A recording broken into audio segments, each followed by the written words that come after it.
para continuar o estudo desse livro.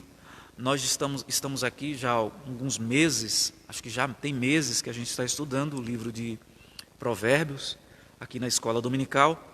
Demos uma pausa de uns 2 domingos e hoje nós vamos retornar ao estudo do capítulo 6, a partir do versículo 20 até o capítulo 7. Capítulo 7, versículo 27, nós vamos estudar essa passagem toda.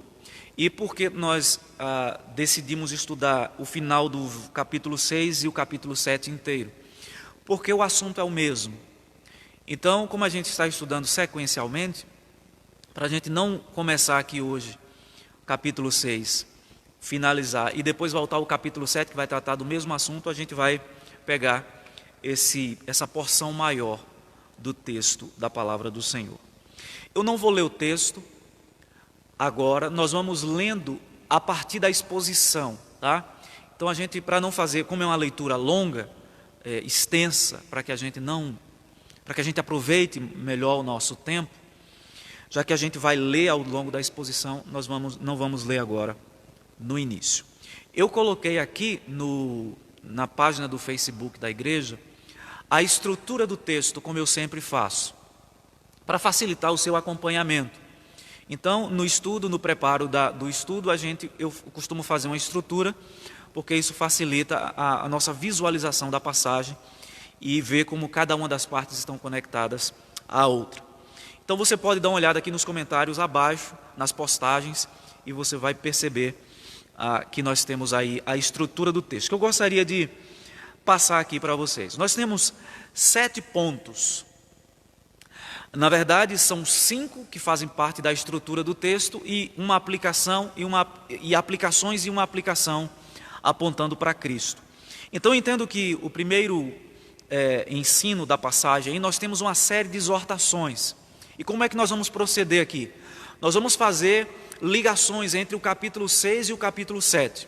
Então, aquilo que está no capítulo 6, no final, do verso 20 até o verso 35, e que de alguma forma tem relação com aquilo que está no capítulo 7, nós vamos juntar e fazer as divisões, tá? Então, nós temos aí exortações que exigem atitude da nossa parte. Nós encontramos isso a partir do versículo 20 ao 23 do capítulo 6 e capítulo 7, do verso 1 ao verso 4. A segunda lição do texto são os benefícios de guardar os mandamentos. Se na primeira exortação nós temos aqui o pai, a figura do pai exortando o filho a guardar os mandamentos, a não se esquecer deles, na segunda parte nós temos aí os benefícios de guardar os mandamentos, que vai versículo 22 e também o versículo 24 do capítulo 6 e capítulo 7, versículo 5. A terceira parte do texto são advertências e o perigo de cair no pecado moral. O texto está tratando especificamente do adultério.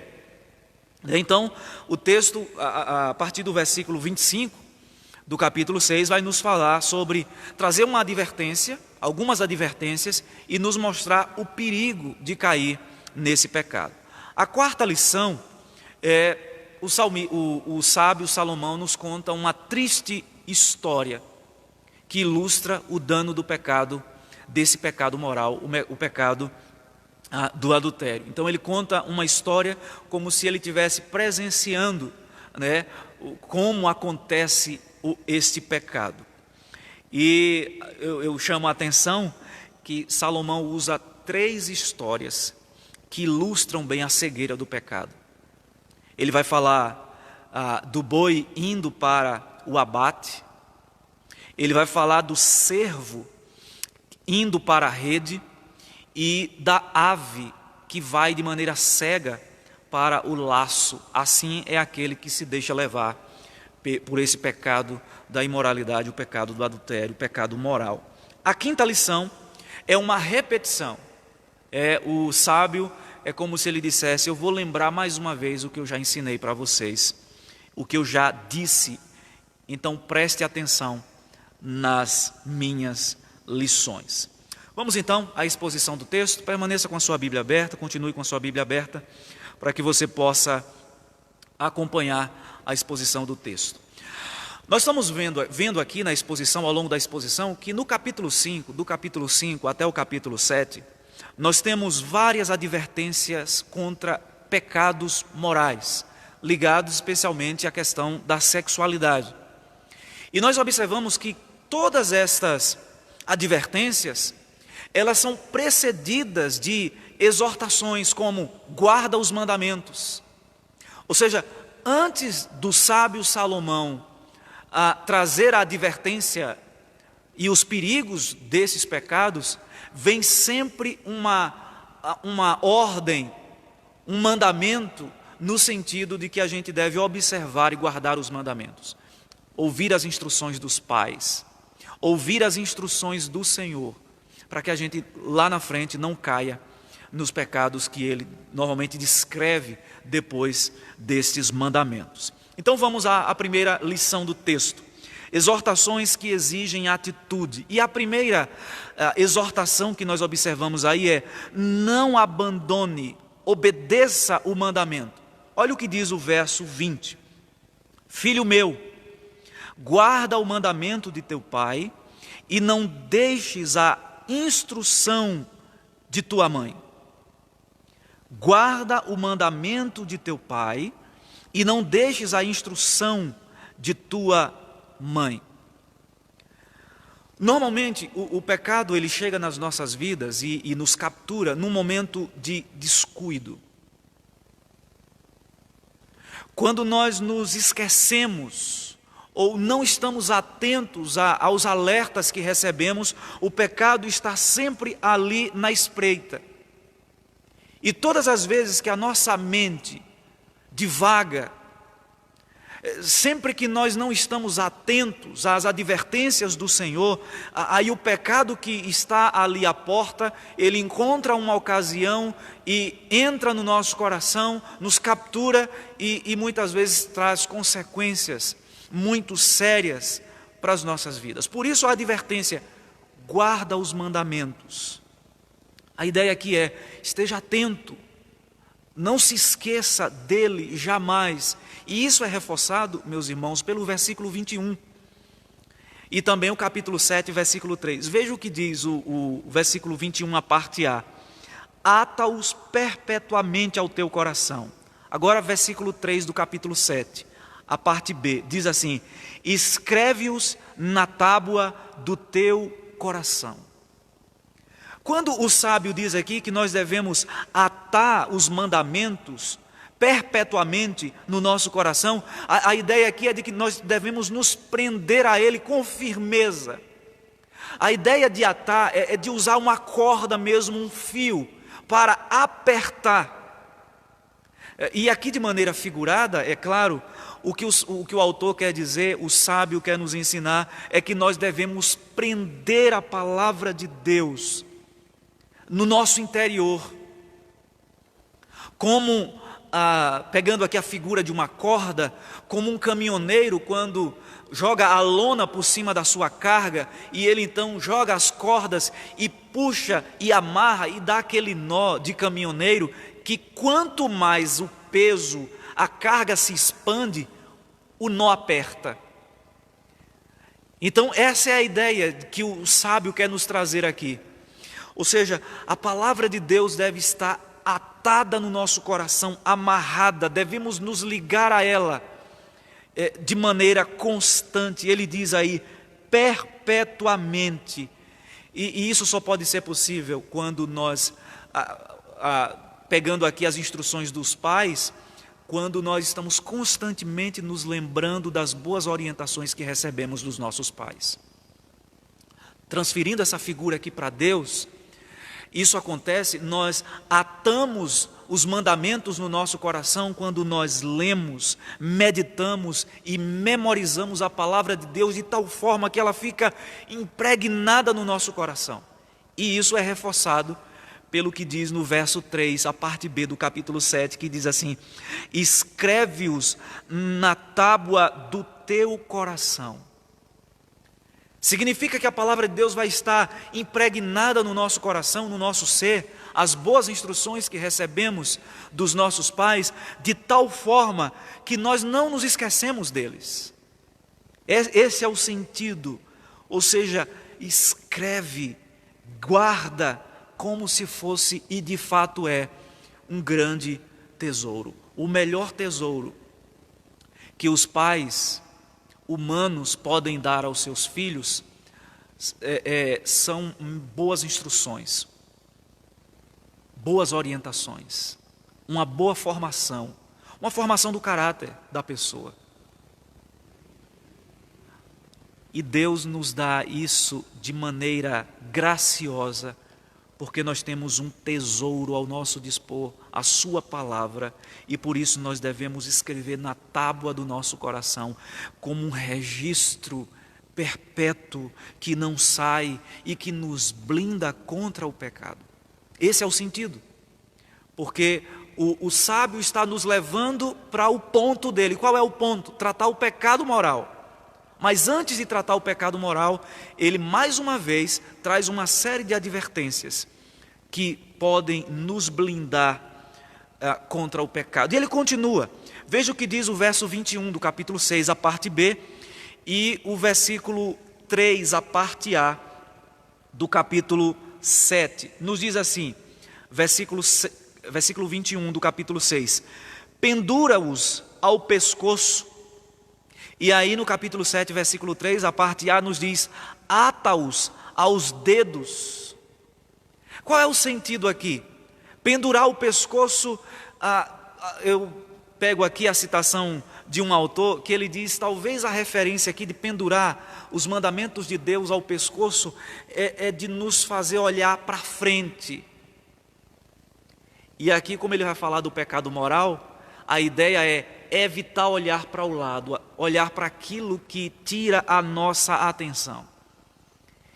Então, a ideia é como se os mandamentos de Deus, atadas ao nosso pescoço, nos fizesse olhar na direção certa, conduzisse o nosso olhar para o lugar certo, para evitar as olhadelas da mulher alheia, da mulher adúltera, para evitar que ela seja cobiçada. Mas o texto continua ainda sobre essa questão de atar, de amarrar. No verso 3 do capítulo 7 diz, ata-os aos dedos. E aqui eu cito um autor chamado John Gill, comentarista do Antigo Testamento, que ele diz o seguinte, os dedos são os instrumentos de ação, ou seja, significa fazer as coisas da maneira correta. Então, quando o sábio diz, ata os mandamentos de Deus aos dedos, isso diz respeito às nossas ações, aquilo que nós fazemos. Normalmente a mão é um símbolo de ação. Quando a Bíblia diz, por exemplo, a mão de Deus nos conduz, ou seja, os seus atos de providência nos conduz.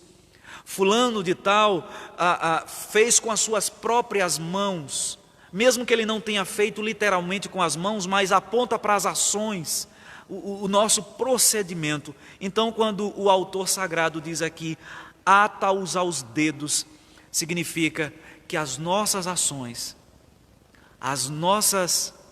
a nossa postura será conduzida pelos mandamentos de Deus. Agora, vem uma quarta advertência ainda aí dentro desse primeiro ponto, que é exortações que exigem atitude. A primeira atitude é obedeça os mandamentos, não abandone. A segunda é amarre-os no coração. A terceira é pendure-os ao pescoço, amarre aos dedos. E a quarta, busque ser íntimo da sabedoria e do entendimento. Versículo 4 do capítulo 7 diz assim, dize a sabedoria, tu és minha irmã, e ao entendimento chama teu parente. Quando o texto fala aqui, dize a sabedoria, tu és minha irmã, aqui aponta para uma relação pessoal, de intimidade com a sabedoria. E na segunda parte, quando diz, e ao entendimento chama teu parente, a ideia de que nós devemos estar familiarizados com os mandamentos que recebemos dos nossos pais e dos mandamentos que recebemos de Deus para a nossa instrução.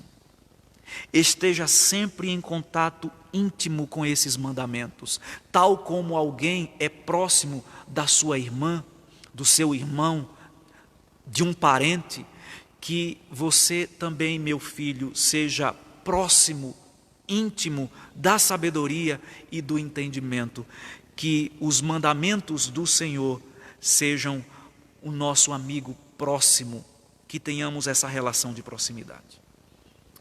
O segundo ensinamento. Primeiro, nós temos uma série de exortações. Agora, o sábio vai nos falar dos benefícios. Quais são os benefícios de guardar os mandamentos? Veja o que diz o versículo 22 do capítulo 6, e também versículo 22 e 24, e ainda o capítulo 7, versículo 5. Nos diz assim: quando caminhares, isso te guiará. O primeiro benefício de guardar os mandamentos de Deus é que eles nos conduzem, eles nos guiam. O maior benefício de guardar os mandamentos do Pai e as instruções da nossa mãe é que eles vão nos conduzir, vão nos guiar neste mundo cheio de armadilhas. São muitas as ofertas que se apresentam diante de nós diariamente. E nem sempre nós temos condição de discernir o que é bom e o que não é, o que é correto e o que não é.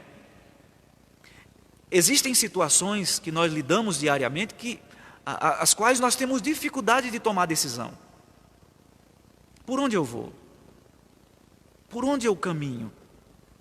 Então, o primeiro benefício de receber as instruções dos pais, de receber as instruções do Senhor, é que estas instruções, estes mandamentos vão nos guiar, nos conduzir em meio às armadilhas e os perigos que este mundo nos oferece. E observe, olha para onde nós estamos caminhando, olha para onde Salomão está nos levando. Qual é a armadilha que ele vai mostrar mais à frente? A armadilha do pecado moral. Ao observarmos os mandamentos, isso vai nos fazer esquivar, perceber os perigos dessa caminhada. Mas há um segundo benefício. Versículo 22, a parte B diz: quando te deitares, te guardará. Proteção. Os mandamentos de Deus nos protegem, porque eles criam, eu gosto dessa ilustração, eles criam cercas protetoras que nos impedem de saltar para o outro lado. Eles nos impedem de extrapolar os limites, de pular para o outro lado para ver o que é que tem lá. Como uma cerca que protege uma propriedade. Algumas pessoas, e eu repito aqui, algo que eu falo com constância aqui na igreja, algumas pessoas acham que os mandamentos de Deus são uma espécie de prisão. Mas os mandamentos de Deus são libertadores, porque nos libertam da tirania do nosso próprio coração. O nosso coração é tirânico, é perverso, e se você der espaço, ele vai lhe levar cada vez mais fundo. Não tem limite. Esse é o grande problema do mundo moderno ou pós-moderno. É um mundo que não quer ter limites. Ou seja, essa ideia de ter coisas que nos prendam, mandamentos, isso é coisa do passado.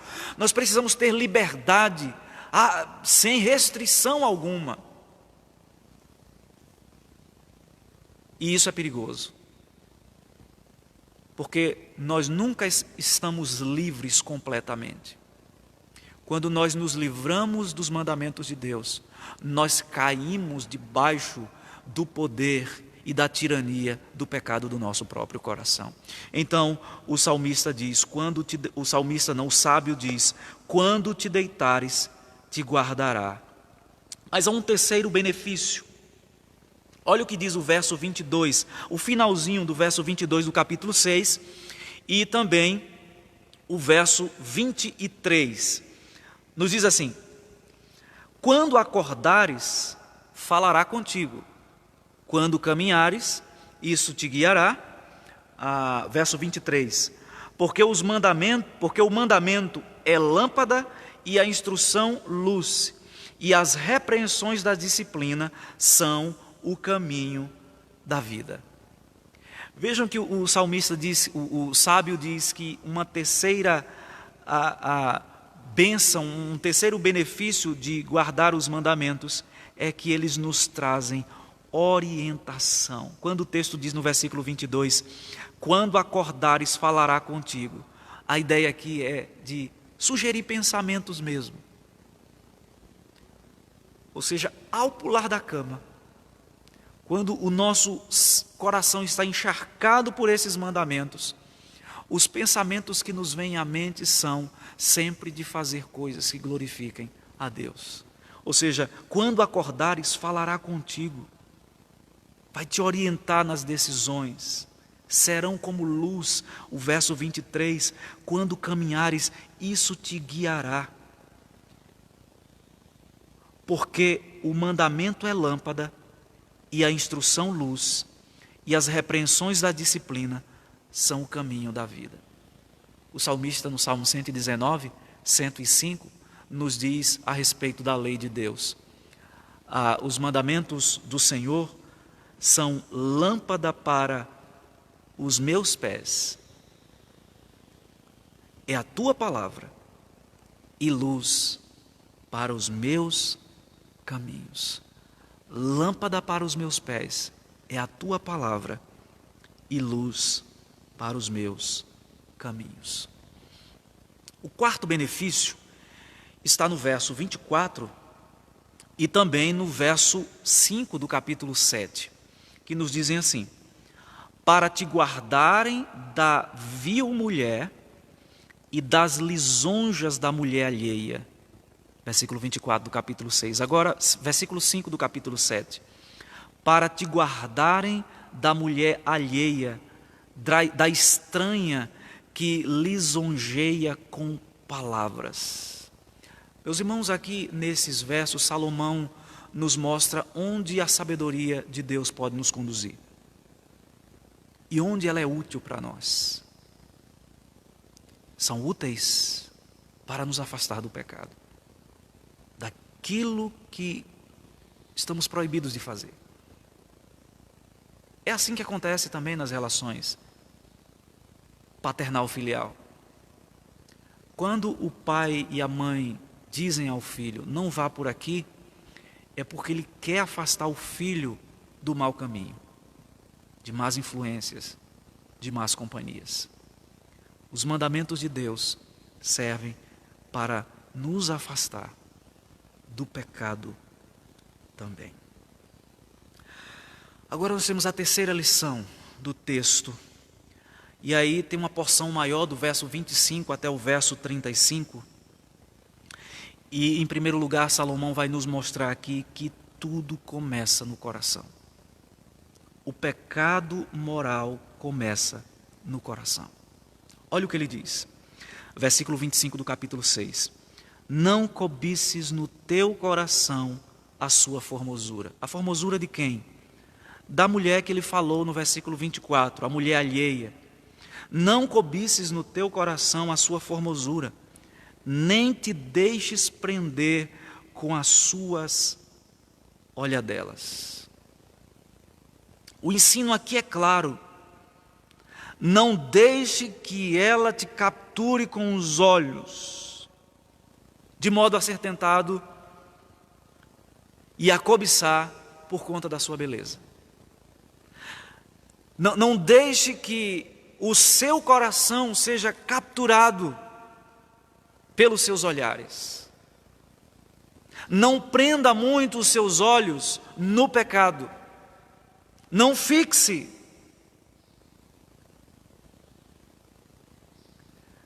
Segundo um autor chamado Bruce Waltke, ele diz o seguinte: o paralelismo entre não cobices sua formosura e nem te deixe prender com as suas olhadelas sugere que a cobiça começa pelo permitir o contato visual.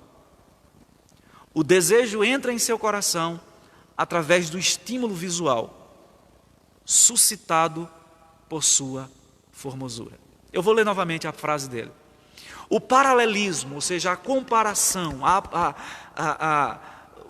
o paralelo que ele estabelece, que o sábio estabelece entre não cobices a sua formosura e nem te deixes prender com as suas olhadelas, sugere que a cobiça começa pelo permitir o contato visual. O desejo entra em seu coração através do estímulo visual suscitado pela formosura.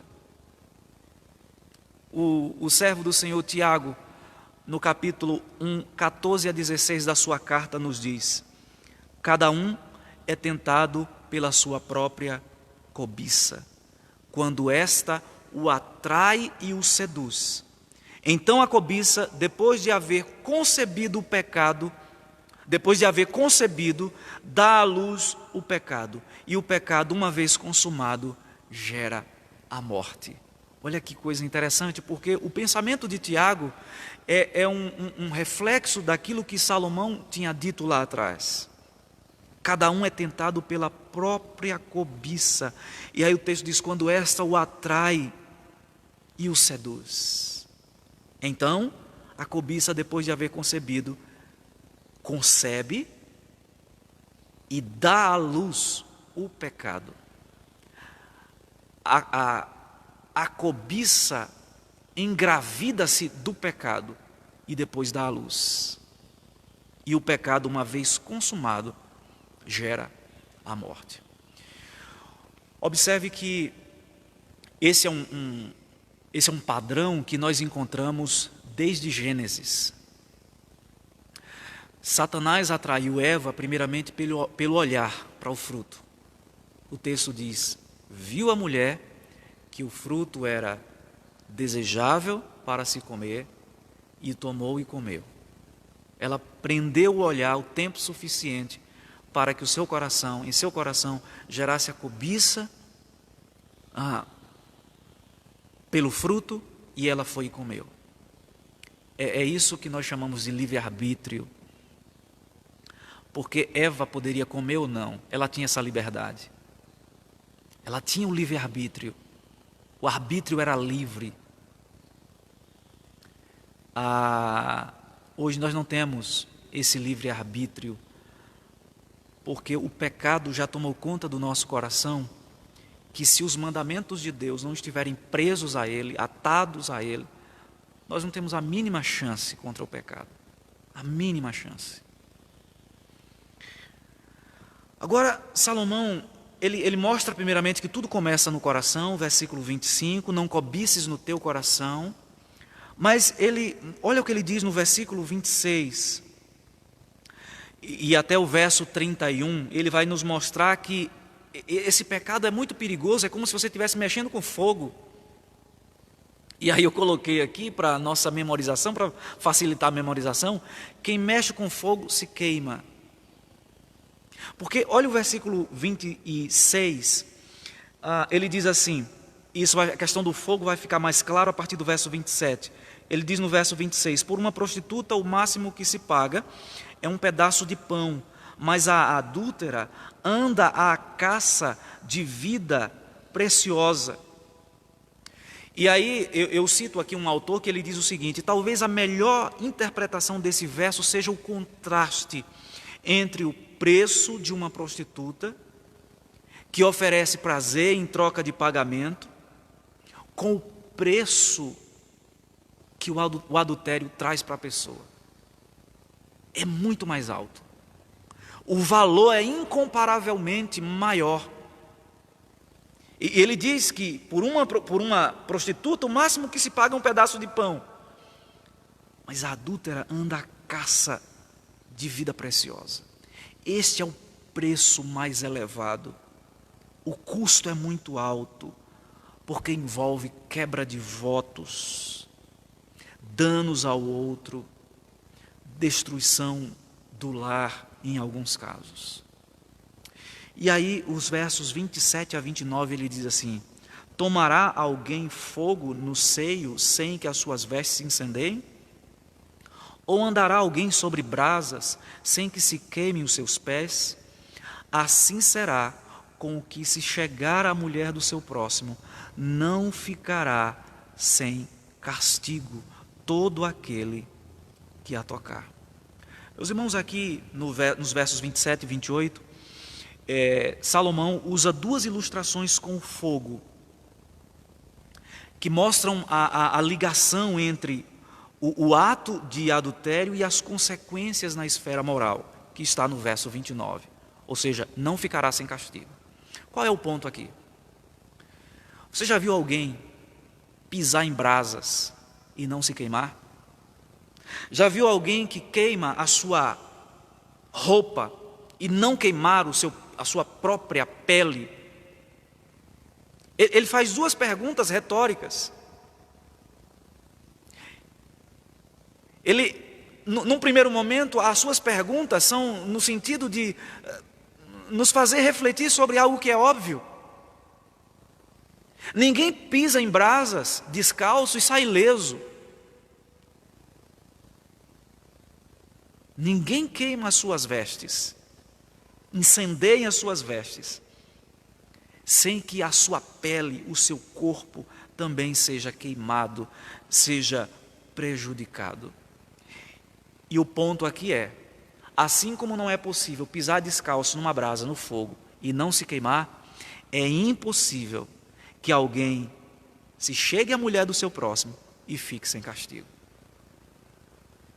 Agora, olha o que diz o versículos 30 e 31. Não é certo que se despreza o ladrão quando furta para saciar-se tendo fome? Pois este, quando encontrado, pagará 7 vezes tanto, entregará todos os bens da sua casa. O ponto aqui é, mesmo a pessoa que rouba para satisfazer uma necessidade básica, não escapa do juízo moral, da lei, não escapa de punição. Pode parecer, no primeiro momento, quando ele diz assim, que o ladrão, a pessoa que rouba para saciar-se tendo fome, num primeiro momento parece que a gente raciocina assim, não, se é para suprir uma necessidade, o roubo justifica. O que ele diz é, não, ele não ficará sem punição quando for encontrado. E aí, a partir do versículo 32, ele vai dizer que este pecado é uma loucura. Se alguém rouba, mesmo para satisfazer as suas necessidades básicas de alimento, cometer esse pecado moral é uma loucura, porque ele diz assim, verso 32 e 33, o que adultera com uma mulher está fora de si. Só mesmo quem quer arruinar-se é que pratica tal coisa. Achará açoites, ou seja, sofrimento, e infâmia, ou seja, vergonha, e o seu opróbrio nunca se apagará, ou seja, uma marca permanente. Lembram quando nós fizemos a exposição do capítulo 4? E o filho, depois de cometer esse pecado, ele fica na sua mente dizendo, mas por que eu não recebi, por que eu não guardei a instrução do meu pai e da minha mãe? Esse é o ponto aqui. Quando ele diz, e o seu opróbrio nunca se apagará. A mancha pode ser removida, no sentido do perdão, nós vamos ver isso nas aplicações, mas o opróbrio, o sofrimento, a vergonha é permanente. E aí olha como ele diz nos versos 34 e 35. Porque o ciúme excita o furor do marido, e não terá compaixão no dia da vingança. Não se contentará com o resgate, nem aceitará presentes, ainda que sejam muitos. Salomão está falando aqui sobre as consequências do ciúme do marido desta mulher. E no livro dos Cânticos, no capítulo 8, versículo 6, olha como Salomão descreve o ciúme. Ele diz assim: põe-me como selo sobre o teu coração, como selo sobre o teu braço, porque o amor é forte como a morte e duro como a sepultura, o ciúme. E as suas brasas são brasas de fogo, são veementes labaredas. Olha, esse é o sentido aqui. Por isso que este pecado moral é uma loucura, porque além da questão pessoal, da vergonha, do sofrimento, tem um aspecto social também. E aí Salomão diz que o ciúme é duro como a sepultura. Como ele sempre faz, Jesus fazia isso, ele conta uma história para ilustrar. É como se dissesse o seguinte: está difícil compreender? Quer que eu desenhe? Pois bem, eu vou contar uma história para você entender a gravidade do que eu estou lhe dizendo. Às vezes os pais fazem isso, né? Os pais estão ali dizendo para o filho, orientando, e aí parece que não entra na cabeça. Aí o pai vai e conta uma história e diz: olha, o filho de fulano de tal começou a fazer essa mesma coisa que você está querendo fazer, e olha o que aconteceu. Ele conta uma história. Jesus fazia isso muitas vezes. As parábolas são respostas de Jesus a questões imediatas. Por exemplo, a parábola do bom samaritano surge de uma pergunta: quem é o meu próximo? Ou seja, quem é que eu posso ajudar? Quem é que eu devo ajudar? Jesus vai e conta a parábola do bom samaritano. As parábolas são assim. Aqui Salomão usa essa mesma metodologia, e ele diz no verso 6 ao verso 9: porque da janela da minha casa, por minhas grades, olhando eu, vi entre os simples, descobri entre os jovens um que era carecente, melhor dizendo, de juízo, que ia e vinha pela rua junto à esquina da mulher estranha, e seguia o caminho da sua casa, à tarde do dia, no crepúsculo, na escuridão da noite, nas trevas. Salomão fala aqui como se ele tivesse presenciado essa história. Ele foi uma testemunha ocular, e ele diz: olha, eu vi, da minha janela, por entre as grades, eu vi um que padecia, um jovem, um simples, que padecia de instrução. Nós vimos na exposição do capítulo 1, versículo 4, que a expressão simples em Provérbios tem dois sentidos. E o sentido dessa palavra depende do contexto em que ela se encontra. A palavra simples, num contexto positivo, significa aquela pessoa que está aberta ao conhecimento. É uma pessoa que está aberta à instrução. Mas normalmente no livro de Provérbios ela é usada com um sentido negativo. O simples é o ingênuo. É aquela pessoa que se deixa levar, que é seduzida facilmente, que facilmente ouve conversas fiadas e que segue as instruções, os maus.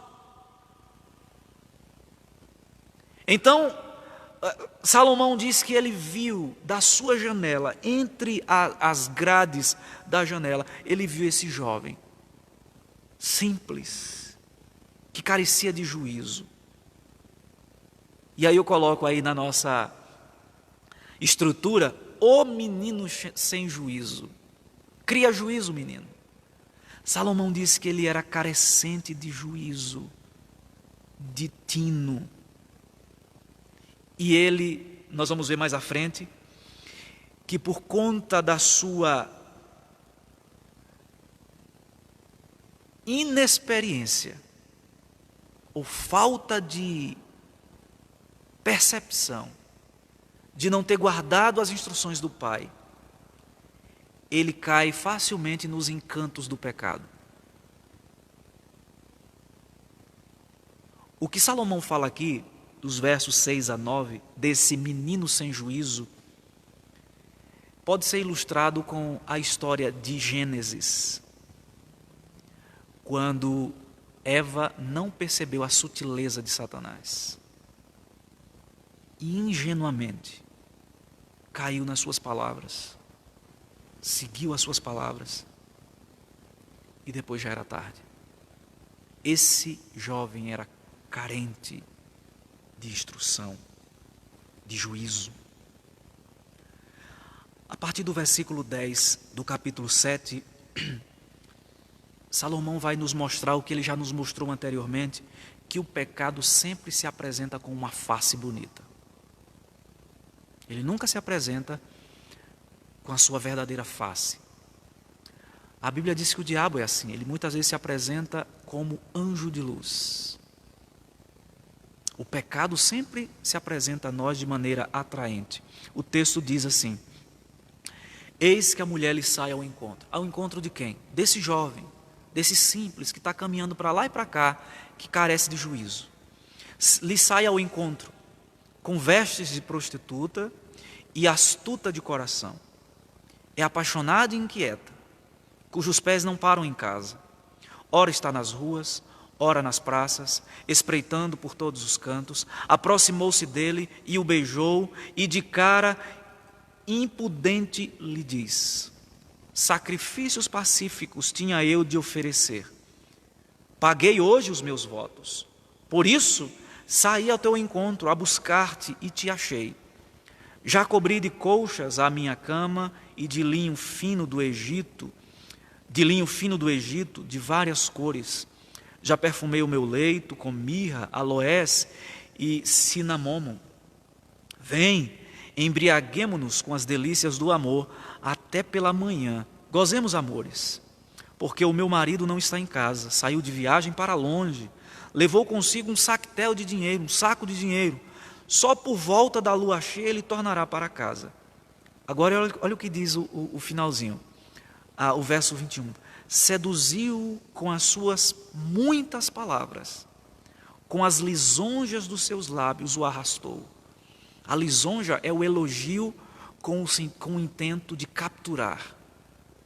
Diz: seduziu com as suas muitas palavras, com as lisonjas dos seus lábios o arrastou. Esse coração desse jovem, que não estava cheio dos mandamentos do Pai, das instruções do Senhor, foi facilmente capturado. E aí Salomão usa 3 exemplos para mostrar a cegueira do pecado. Versículo 22, ele diz assim: e ele, num instante, a segue, como boi que vai ao matadouro. E ele, num instante, a segue, como um boi que vai para o matadouro. Eu me lembro, lá em Peritiba, minha cidade natal, cidade de origem, tinha o matadouro e ficava, da nossa casa dava para ver, ele fica num alto, quando funcionava, né? Tem lá o prédio ainda, mas não funciona mais. E todas as sextas-feiras eu me lembro que na nossa rua passava aquele monte de gado, os vaqueiros levando para o matadouro. Lá quando chegava, o gado ficava num curral, e as pessoas vinham, compravam, e depois da compra, e que ia para o abate, ele passava num corredor bem estreito, separado dos outros animais, até que ele entrava no lugar onde ele era abatido. Normalmente era feito com um machado, né? Antigamente era assim. E aí, quando eu estava preparando o estudo, isso me lembrou aquela cena. O boi entrando no matadouro, entrando naquele corredor, sem saber que jamais voltaria. Salomão usa essa história para dizer que quem se envereda no pecado moral, no pecado do adultério, é como esse boi que está indo para o abate. Ele não volta. Nós vamos ver mais à frente, só para antecipar, a graça, a perdão. Mas o ponto que eu estou querendo colocar aqui é que os danos são terríveis. A segunda história que Salomão usa, está no verso 23, a parte B, ele diz assim: como um cervo que corre para a rede, até que a flecha lhe atravesse o coração. O cervo, né, um animal, o caçador arma a rede, coloca ali alguma coisa que chame a atenção, e o cervo corre em direção à rede e não sabe que ali é uma armadilha, e ele logo será morto por uma flecha que irá atravessar o seu coração. A terceira ilustração, versículo 23, a parte C, capítulo 7, versículo 23. A ave indo para o laço. Uma rede armada, ou um alçapão, como os meninos costumavam fazer aqui na nossa região, armava uma arapuca, colocava ali um pouco de milho, já falei sobre isso, colocava um pouco de milho embaixo ali do local onde ele queria que o passarinho pisasse, para a armadilha desarmar, né? A arapuca desarmar. Esse é o sentido. Salomão diz que este jovem carente de juízo, tem juízo, menino, foi seduzido com as palavras, com a lisonja, com o elogio, e diz que num instante ele a segue. Meus irmãos, a quinta lição do texto é o sábio relembra tudo o que ele já disse. É como se ele dissesse: vou te dizer mais uma vez. Como os pais dizem: menino, eu já te falei isso 1000 vezes.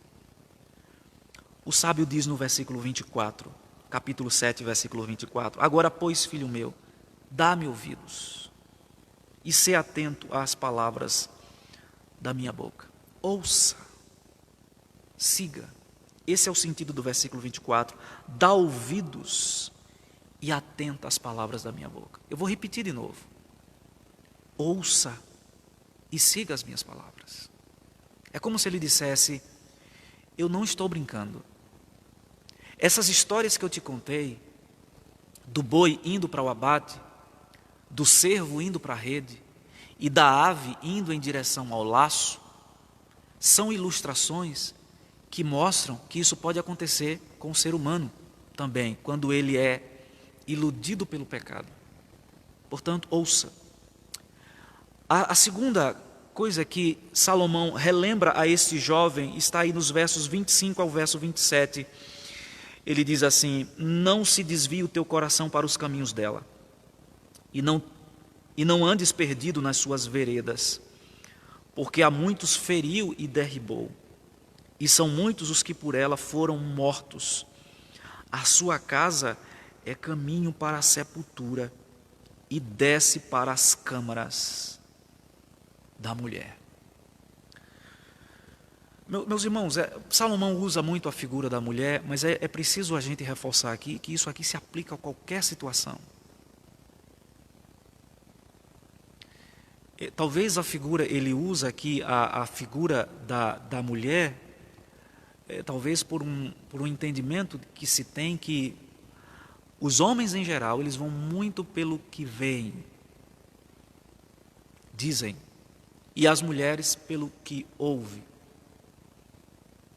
Então, o fato de Salomão usar aqui a mulher como exemplo, isso se aplica ao homem, se aplica em qualquer situação, em qualquer pecado. E o que ele está dizendo aqui é, relembrando ao jovem: não entre no caminho do pecado, porque isso é mortal. A sua casa é caminho para a sepultura e desce para as câmaras da morte. Eu gostaria de concluir o estudo nessa manhã fazendo algumas aplicações para nós do texto que nós estudamos, dessa passagem. E depois eu quero fazer uma aplicação apontando para Cristo. A primeira aplicação, meus irmãos, é que nós precisamos guardar no coração os mandamentos de Deus.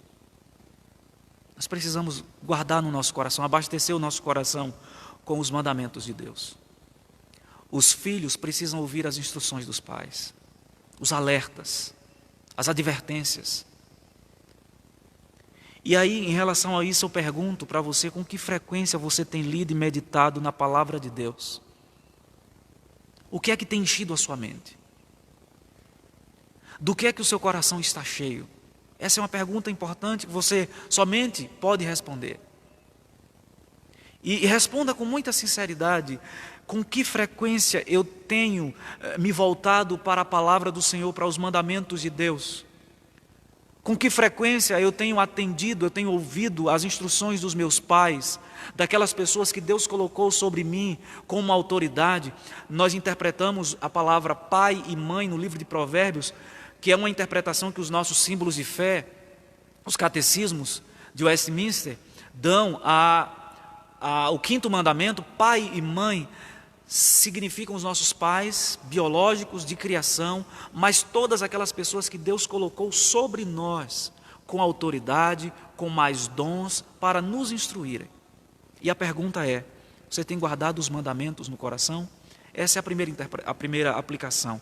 A segunda: os mandamentos de Deus nos protegem do pecado. Mas isso não significa que não continuaremos sendo assediados por ele. Não estamos livres da presença do pecado, lembre-se disso. No processo, na ordem da salvação, nós aprendemos que nós já fomos livres do poder do pecado na regeneração. O pecado não nos domina mais, ele não tem mais poder sobre nós. Nós não somos mais escravos do pecado, mas o pecado está diante de nós. Nós não fomos libertados ainda da presença do pecado. Somente na glorificação, quando Deus estabelecer novo céu e nova terra, onde o pecado não será mais uma realidade, aí sim nós ficaremos longe da presença do pecado também. Portanto, internalizar os mandamentos de Deus nos mantém afastados do pecado. Quanto mais nos aproximamos dos mandamentos, mais afastados do pecado ficamos. Quanto mais nos distanciamos dos mandamentos, mais próximos do pecado ficamos. Essa é a segunda aplicação. Os mandamentos de Deus são como cerca que nos protege de saltarmos para o outro lado, para o pecado. Terceira aplicação. O pecado sempre começa no coração e parece inofensivo, mas é como um fogo destruidor. Não se ache super crente, super santo e acima de qualquer suspeita. O pecado está à porta. Nem eu, nem você estamos imunes de cair nesse pecado moral que Salomão descreve aqui, o pecado do adultério e qualquer outro tipo de pecado. Tem algumas situações que a gente diz assim: eu jamais cairia dessa forma, eu jamais pecaria dessa forma. O pecado parece inofensivo e começa no coração. E entram aqui, no nosso interior, na nossa mente, pelos órgãos do sentido, pelo nosso olhar, no tato. O pecado entra no coração por aí. Não subestime o pecado. Não é à toa que a palavra de Deus diz que ao diabo nós resistimos, mas do pecado a Bíblia nos ordena fugir da aparência do mal. Não é nem do mal, é da aparência do mal. Teve cheiro de mal, aparentou o mal. Devemos fugir. A quarta aplicação. As histórias são ilustrações de Deus que servem para nos mostrar de maneira prática os resultados das nossas escolhas e decisões. Quando Salomão conta a história do boi indo para o matadouro, do cervo indo em direção à rede, da ave indo em direção ao laço, e daquele jovem sem juízo, que estava perambulando para lá e para cá, o objetivo dessas histórias é Deus querendo nos lembrar de que isto é real. A Bíblia está cheia de história de pessoas que foram prósperas porque seguiram os mandamentos de Deus, e de histórias tristes de pessoas que caíram no pecado e sofreram. Não menospreze a história. Não despreze o contexto à sua volta. Não ache que com todo mundo pode acontecer, menos com você. O apóstolo Paulo nos diz: aquele que está em pé, cuide para que não caia. Nós não estamos imunes ao pecado. A quinta aplicação: as exortações de Deus para as nossas vidas nunca são demais. Sempre precisamos mais. E aqui, de modo muito especial, com o nosso estudo aqui aos domingos, não se enfade pela repetição dos temas. De novo, pastor, esse mesmo assunto. Nós já tratamos no capítulo 5. No capítulo 5, Salomão já advertiu sobre o pecado da lascívia. E agora, de novo, a gente estudando sobre esse assunto. Não menospreze, não se sinta enfadado, triste, cansado, quando Deus lhe ensina, repete um determinado assunto, porque isso é para o nosso bem. Esses alertas de Deus são placas de sinalização. E nós observamos no final do capítulo 7, que parece não, nós vemos esse rebote, no livro de Provérbios. Salomão fala de um assunto, mais à frente, alguns capítulos à frente, ele torna a falar de novo, e às vezes no mesmo capítulo. Qual é o propósito disso? Isso é didático. É Deus, mais uma vez, ligando os sinais de alerta, as placas de sinalização, para que a gente não caia no pecado. Se eu terminasse esse sermão aqui, esse estudo, ele poderia ser um belo sermão moralista, talvez: faça isso, não faça aquilo outro, siga isso, siga aquilo outro. Mas eu quero apontar para Cristo. O que é que essa passagem tem a ver com Cristo? E primeiramente, meus irmãos, eu gostaria de destacar que Jesus, em Mateus capítulo 5, versículos 27 e 28, ele coloca um agravamento a mais nesse pecado do adultério. Eu gostaria de ler o texto, Mateus capítulo 5, versículos 27 e 28, Jesus diz assim: ouviste que foi dito, não adulterarás. Eu, porém, vos digo, qualquer que olhar para uma mulher com intenção impura no coração, já adulterou com ela. Jesus faz um alerta para o fato de que todos nós, indistintamente, somos potenciais infratores desse mandamento. Algumas pessoas dizem assim: nós vivemos no período da graça. Jesus veio para aliviar as coisas para nós, que Deus colocou muito pesado no Antigo Testamento. Eu acho que esse texto aqui vai no sentido contrário. Porque Jesus diz que este pecado, assim como qualquer outro, começa no coração. Começa no coração. Fico alerta para mim, para todos nós. Mas eu quero concluir o estudo nessa manhã com uma palavra de esperança. Nós não conseguiremos ser o filho perfeito que guarda perfeitamente os mandamentos de Deus. Não conseguiremos. Mas tem alguém que cumpriu como um filho perfeito, o Filho de Deus, Jesus Cristo. E ele serve de exemplo para nós, porque ele foi submetido a todas as tentações que nós estamos sujeitos aqui nesse mundo. Todas. A palavra do Senhor no livro de Hebreus diz que ele foi tentado à nossa semelhança. Ele passou por tudo, ele era homem, 100% homem, mas foi obediente até o fim, e nós devemos olhar para ele. Não devemos olhar para os exemplos negativos na tentativa de justificar a nós mesmos, mas devemos olhar para o Filho. Uma outra questão que eu gostaria de observar é que é possível que você já tenha caído neste pecado ou esteja sendo tentado por ele. É possível que você esteja sendo tentado por esse pecado.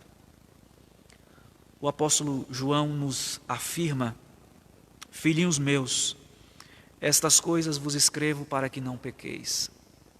Se todavia alguém pecar, temos advogado junto ao Pai, Jesus Cristo, o justo. 1 João capítulo 2, versículo 1. Se você está sendo tentado neste pecado, ou se você já caiu nele, arrependa-se, confesse ao Senhor.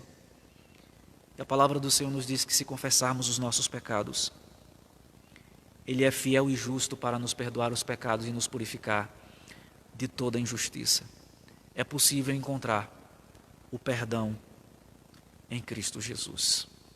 Que o Senhor nos abençoe, nos encha com a sua graça, traga esperança ao nosso coração e nos deixe a cada dia alertas de que nenhum de nós, nem eu nem você, estamos imunes a qualquer pecado, e o pecado moral de modo especial.